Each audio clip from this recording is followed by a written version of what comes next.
UP.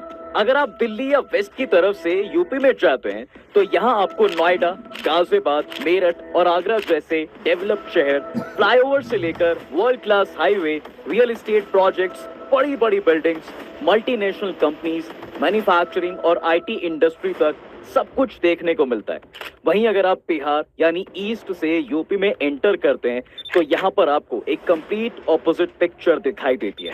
Flyovers की जगह कच्ची सड़कें, आसमान चूमती इमारतों की जगह झुग्गी झोपड़ियां, भूख से बिलखती जनता और टूटे फूटे घरों की ये तस्वीरें ईस्टर्न यूपी को वेस्टर्न यूपी से बिल्कुल अलग करती है। ऐसे में एक सवाल दिमाग में उठता है कि सेम स्टेट, सेम सत्ता और सेम सीएम है, तो विकास अलग अलग क्यों? आज हम इस डिफरेंस के पीछे की पहले आप इस मैप को ध्यान से देखिए। इसमें उत्तर प्रदेश को 4 रीजन्स में सब डिवाइड किया गया। वेस्टर्न यूपी या पश्चिमांचल, सेंट्रल यूपी या मध्यांचल, ईस्ट यूपी या पूर्वांचल और बुंदेलखंड रीजन। लेकिन इनमें 2 रीजन्स ऐसे हैं जिनके बीच सबसे ज्यादा डिस्पैरिटी है। एक तरफ है यूपी का हाई क्लास वेस्टर्न रीजन, तो दूसरी तरफ है लो डेवलपमेंट वाला ईस्टर्न पार्ट। उत्तर प्रदेश की डेवलपमेंट को लेकर ये पर्सपेक्टिव सिर्फ हमारा नहीं बल्कि गवर्नमेंट का भी है। यही कारण है कि 2011 में उत्तर प्रदेश की मुख्यमंत्री मायावती ने एक असेंबली रेजोल्यूशन पास किया था ताकि उत्तर प्रदेश के इन 4 पार्ट्स को अलग स्टेट्स में डिवाइड किया जा सके। लेकिन सेंट्रल गवर्नमेंट की मंजूरी ना मिलने की वजह से ऐसा हो नहीं सका। लेकिन हर इलेक्शन में डेवलपमेंट को यही डिस्पैरिटी एक बड़ा मुद्दा बनाती है और हर बार उत्तर प्रदेश के डिवीजन की डिमांड को सामने लेकर आती है। और ऐसा क्यों हो रहा है वो आपको ये चौंका देने वाले आंकड़े देखकर समझ आ जाएगा। देखिए, किसी भी डिस्ट्रिक्ट की इकोनॉमिक प्रॉस्पेरिटी 2 इंडिकेटर्स के थ्रू मापी जाती है। पहली है डिस्ट्रिक्ट्स की पर कैपिटा इनकम, दूसरी है क्रॉस डिस्ट्रिक्ट डोमेस्टिक प्रोडक्ट। अगर हम डिस्ट्रिक्ट की पर कैपिटा इनकम के हिसाब से टॉप 10 डिस्ट्रिक्ट्स को देखें तो उसमें 7 डिस्ट्रिक्ट्स अकेले वेस्ट यूपी से आते हैं, लाइक गौतम बुद्ध नगर, मेरठ, एटा, आगरा, अमरोहा, गाजियाबाद और हापुड़। वहीं इस लिस्ट में 2 जिले सेंट्रल यूपी के हैं जिसमें आता है लखनऊ और कानपुर। इसके अलावा एक डिस्ट्रिक्ट बुंदेलखंड रीजन आता है। हमीरपुर यानी ईस्ट यूपी का भी डिस्ट्रिक्ट आपको टॉप 10 में देखने को नहीं मिलेगा। लेकिन जब बात आती है बॉटम 10 डिस्ट्रिक्ट्स की तो इस लिस्ट में सारे डिस्ट्रिक्ट्स ईस्ट यूपी से ही आते हैं, लाइक आजमगढ़, चंदौली, सिद्धार्थनगर, देवरिया, बलिया, प्रतापगढ़, जौनपुर, संत कबीर नगर, बहराइच और बलरामपुर। इन दोनों रीजन्स का डिफरेंस कितना ज्यादा है इसे ऐसे भी समझा जा सकता है कि वेस्ट के टॉप डिस्ट्रिक्ट यानी गौतम बुद्ध नगर की पर कैपिटा और डिस्ट्रिक्ट डोमेस्टिक प्रोडक्ट 20 गुना ज्यादा है ईस्ट के लास्ट डिस्ट्रिक्ट बलरामपुर से। दैट मीन सिर्फ विजुअल ही नहीं बल्कि डेटा भी इस बात को प्रूव करता है कि यूपी की 2 पिक्चर्स हैं, ईस्टर्न यूपी और वेस्टर्न यूपी। और इस डिफरेंस को कम करने से पहले हमें इसके पीछे के रीजंस के बारे में जानना होगा। तो इसका सबसे पहला और रीजन है एग्रीकल्चर। उत्तर प्रदेश की लगभग 50% पॉपुलेशन पूरी तरह एग्रीकल्चर पर ही डिपेंडेंट है। दरअसल यहाँ की जमीन बेहद उपजाऊ है जिसकी वजह से उत्तर प्रदेश की एग्रीकल्चर प्रोडक्टिविटी काफी हाई है। यही रीजन है कि wheat, potato, vegetables, water lemon, mushroom, mango और टोटल फूड ग्रीन्स के प्रोडक्शन में यूपी पूरे देश में टॉप पर है। इंडिया का लगभग 25% से ज्यादा व्हीट और 10% से ज्यादा राइस अकेले उत्तर प्रदेश से ही आता है। इसके अलावा यूपी पूरे इंडिया का करीब 50% शुगर केन प्रोड्यूस करता है, इसलिए यूपी शुगर केन का कटोरा भी कहा जाता है। ये ओवरऑल यूपी की बात है। लेकिन अगर ईस्ट और वेस्ट यूपी को कंपेयर करें तो दोनों के एग्रीकल्चर आउटपुट में काफी डिफरेंस है। Actually western region agriculture, horticulture, animal husbandry, dairy farming जैसे अलाइड एक्टिविटीज से 49.6% का कंट्रीब्यूट करता है, जबकि ईस्टर्न रीजन का कंट्रीब्यूशन महज 27.7% है। अगर इसे नंबर्स में देखें तो वेस्ट यूपी में पर हेक्टेयर 2.82 टन का प्रोडक्शन होता है जिसकी वजह से यहाँ बहुत ज्यादा एम्प्लॉयमेंट जनरेट हुआ है, जबकि ईस्ट यूपी में 2.31 टन की ही प्रोड्यूस हो पाता है। यही वजह है कि इसे एम्प्लॉयमेंट में भी बेनिफिट नहीं मिला। फिर से वही सवाल उठता है कि आखिर एग्रीकल्चर वेस्ट यूपी में इतना आगे क्यों है? अब देखिए, इसके 2 मेन रीजंस हैं। पहला रीजन है इरिगेशन सिस्टम, जो वेस्टर्न में ईस्टर्न के मुकाबले काफी वेल डेवलप्ड है। डेटा बताता है कि वेस्टर्न यूपी के 90% से ज्यादा हिस्से में इरिगेशन सिस्टम अवेलेबल है, जबकि ईस्ट यूपी के सिर्फ 77% हिस्से में ही इरिगेशन सिस्टम प्रेजेंट है।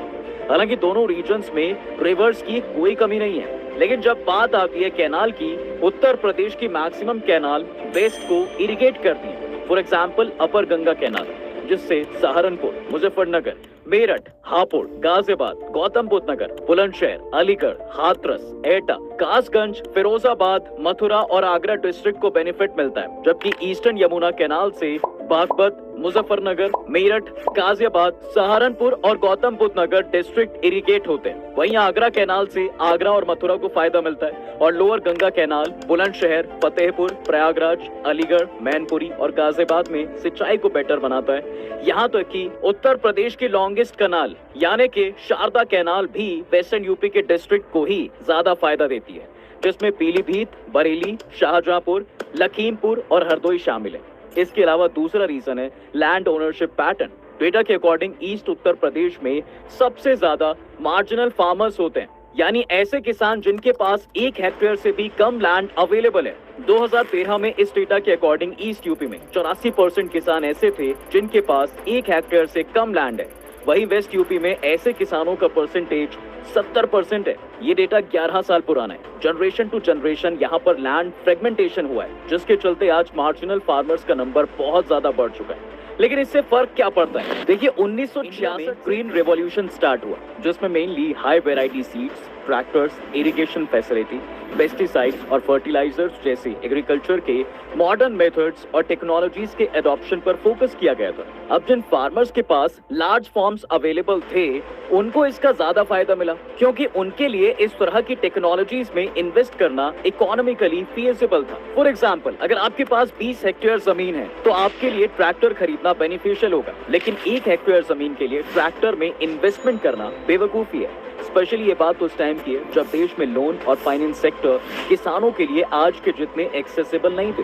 यही रीजन है कि ग्रीन रेवोल्यूशन का सबसे ज्यादा फायदा उन्हें मिला जिनके पास 10 हेक्टेयर से ज्यादा लैंड थी। इस रीजन की वजह से ही मार्जिनल लैंड होल्डिंग वाली फैमिलीज में ह्यूमन रिसोर्सेज की भी काफी वेस्टेज होती है। एक्चुअली जहां एक तरफ टेक्नोलॉजी को अडॉप्ट करके एक पर्सन ही पूरे खेती अकेले कर सकता है, वहीं टेक्नोलॉजी के बिना परिवार के सभी लोग इस 1 हेक्टेयर लैंड में लगे रहते हैं, जो दूसरी जॉब करके फैमिली इनकम में एडिशन कर सकते थे। ऐसे में ग्रीन रेवोल्यूशन का वेस्ट यूपी को काफी फायदा मिला। तब वो डिफरेंस इतना ज्यादा था कि आज भी एग्रीकल्चर के मामले में ईस्ट यूपी वेस्ट यूपी से काफी पीछे चल रहा है। दोनों रीजन्स के बीच के इस डिफरेंस के पीछे एक और रीजन है, जिसे हम अटल बिहारी वाजपेयी द्वारा कही गई एक बात से समझ सकते हैं। दरअसल उन्होंने इंटरनेशनल रिलेशंस के लिए एक बात कही थी, you can change your friends but not never. ये फ्रेज जितना इंटरनेशनल रिलेशंस में फिट बैठता है, उतना ही कारगर नेशनल डेवलपमेंट पे भी है। और ये बात यूपी के दोनों रीजन्स में प्रूफ भी हुई है। जरा इस मैप को देखिए, एक तरफ है वेस्ट यूपी जिसके नेबरहुड में है नॉर्थ इंडिया का सबसे तेजी से डेवलप होने वाला दिल्ली एनसीआर रीजन, वहीं दूसरी तरफ है ईस्ट यूपी जिसके नेबरहुड में है बिहार।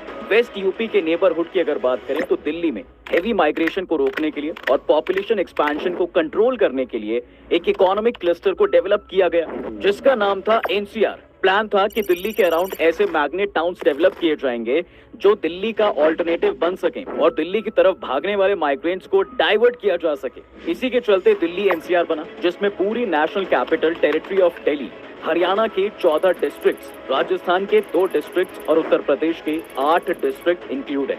अगर उत्तर प्रदेश के इन 8 जिलों पर भी फोकस करें तो इनके नाम है मेरठ, गाजियाबाद, गौतम बुद्ध नगर, बुलंदशहर, बागपत, हापुड़, शामली और मुजफ्फरनगर।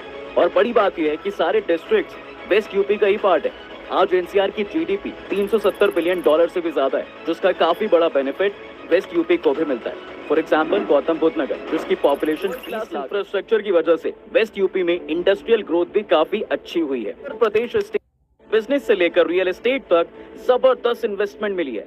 इस वर्ल्ड क्लास इंफ्रास्ट्रक्चर की वजह से वेस्ट यूपी में इंडस्ट्रियल ग्रोथ भी काफी अच्छी। स्टेट इंडस्ट्रियल डेवलपमेंट अथॉरिटी के इस मैप को देखिए, इसमें उत्तर प्रदेश के 155 इंडस्ट्रियल एरियाज को शो किया गया है।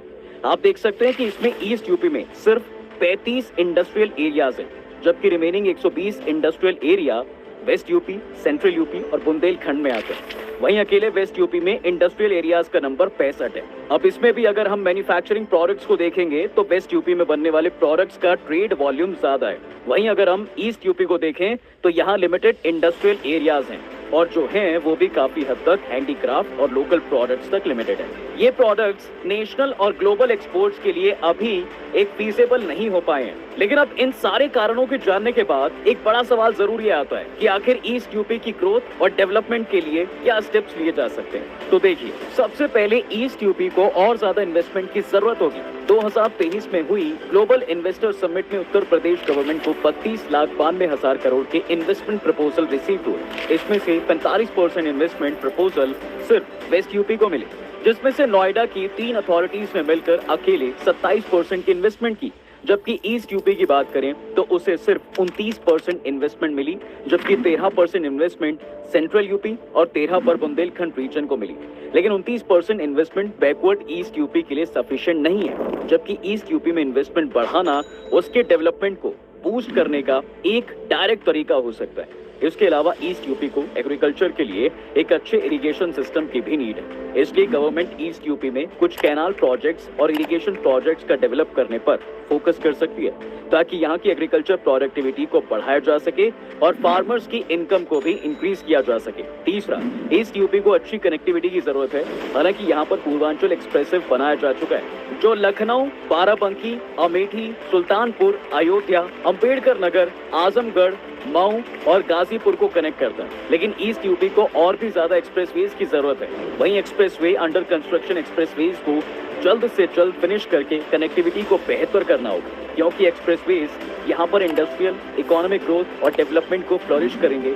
वहीं चौथा सॉल्यूशन, जैसा कि हमने डिस्कस किया था कि ईस्ट यूपी में लोकल प्रोडक्ट्स और हैंडीक्राफ्ट्स की मैन्युफैक्चरिंग ज्यादा होती है, जबकि हेवी इंडस्ट्रीज वहां पर मिसिंग है। तो एक तरफ यहाँ पर हेवी इंडस्ट्रीज को सेटअप करना चाहिए, तो वहीं दूसरी तरफ उन लोकल प्रोडक्ट्स को प्रमोट किया जाना चाहिए जो ऑलरेडी ईस्ट यूपी के डिस्ट्रिक्ट्स की पहचान है। इसके लिए उत्तर प्रदेश की 1 डिस्ट्रिक्ट 1 प्रोडक्ट स्कीम का फायदा उठाया जा सकता है, जिसके अंडर गवर्नमेंट हर डिस्ट्रिक्ट के इंडिजिनियस और स्पेशलाइज्ड प्रोडक्ट्स को इंक्रीज करती है। इस एनकरेजमेंट के साथ ही इन प्रोडक्ट्स को एक्सपोर्ट लायक भी बनाया जा सकता है, जिससे ईस्ट यूपी की इकोनॉमी को फायदा मिलेगा। फॉर एग्जाम्पल, मिर्जापुर की कारपेट की क्वालिटी काफी वेल नोन है, लेकिन इस प्रोडक्ट को कभी नेशनल और इंटरनेशनल लेवल पर प्रमोशन नहीं मिला है। और ऐसे ही दूसरे प्रोडक्ट्स ईस्ट यूपी के अलग अलग जिलों में प्रेजेंट हैं, जिनको अगर प्रमोट किया जाए तो वो नेशनल और इंटरनेशनल लेवल पर एक्सपोर्ट किए जा सकते हैं। वहीं अगर लास्ट सॉल्यूशन की बात करें तो ईस्ट यूपी के यूथ को चार्ज अपने हाथ में लेना होगा।